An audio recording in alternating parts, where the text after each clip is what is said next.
Meski inflasi di Kabupaten Banyuasin stabil, pemerintah Kabupaten Banyuasin telah menyiapkan upaya pengendalian inflasi. Salah satunya tetap menjaga kestabilan harga bahan pokok dan memberikan subsidi terhadap komoditas tertentu. Ini yang terendah, tapi terendah.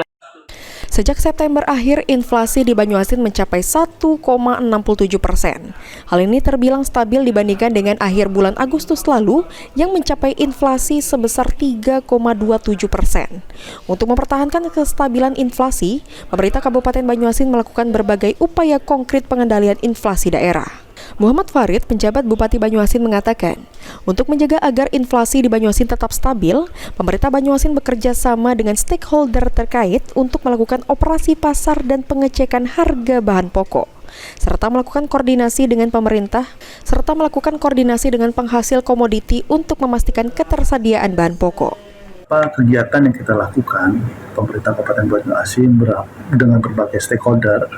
Contoh misalnya kita melakukan operasi pasar, di mana kita mengecek harga pasar antara penjual dan pembeli apakah sesuai dengan kondisi di lapangan. Jangan sampai nanti stok tersedia tetapi harga melambung tinggi. Dan juga kita lakukan sidak pasar. Nah, sidak pasar ini rutin kita lakukan oleh petugas, bahkan setiap hari dilakukan sidak pasar.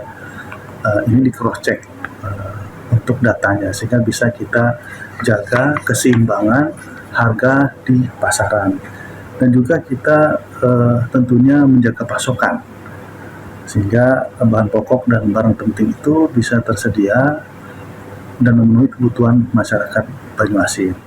Muhammad Farid menghimbau kepada masyarakat untuk belanja bijak dan tidak panik dengan adanya isu kenaikan harga, serta diharapkan masyarakat bisa memanfaatkan pekarangan rumah untuk menanam kebutuhan agar bisa meringankan kebutuhan rumah tangga. Ridho Ilahi, PAL TV.